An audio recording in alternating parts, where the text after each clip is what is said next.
জীবনে প্রথমবার প্লেনে চড়া এবং একই সাথে ক্রুজে চড়ার অভিজ্ঞতা হয়েছিল আমাদের আন্দামান ট্রিপের সময়। প্লেনের জানলা দিয়ে সেদিন প্রথমবার দেখলাম আকাশ থেকে মাটিকে কত ছোট্ট লাগে। আমার ট্রাভেল বাকেট লিস্টের অন্যতম ট্রাভেল ডেস্টিনেশন ছিল এই আন্দামান। যেদিন আন্দামানের টিকিট কনফার্ম হয়েছিল, এক্সাইটমেন্টে রাতের ঘুমই উড়ে গিয়েছিল আমার। 2018-র 26শে অক্টোবর কলকাতা থেকে পোর্ট ব্লেয়ারের আমাদের ফ্লাইট ছিল সকাল 7:30টায়।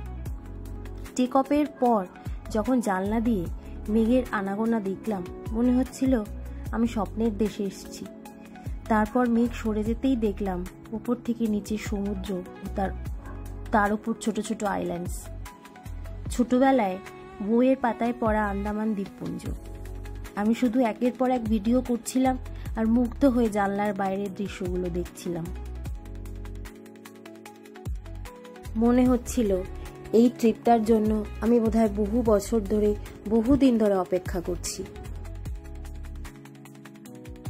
আন্দামানে সেলুলার জেল থেকে শুরু করে রস আইল্যান্ড, জলিবয় আইল্যান্ড দেখে আমরা পাড়ি দিয়েছিলাম হ্যাভলকের উদ্দেশ্যে। হ্যাঁ, জীবনে প্রথমবার ক্রুজে চড়ার অভিজ্ঞতাও করেছিলাম। সেই সঙ্গে দেখলাম অশান্ত ওয়েদারে সমুদ্রের টার্বিউলেন্স। এ ছিল যেন এক থ্রিলিং এক্সপিরিয়েন্স। কখনো সমুদ্র উত্তাল, কখনো নীল জল, কখনো কালো জল।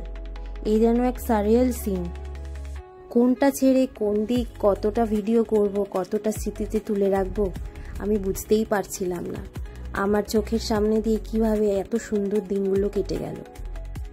আমাদের এক সপ্তাহের এই ট্রিপে আমরা ঘুরে এসেছিলাম জারোয়া দ্বীপ, limestone cave, mangrove forest, coral island সহ এরকম বিভিন্ন ট্যুরিস্ট স্পটগুলো।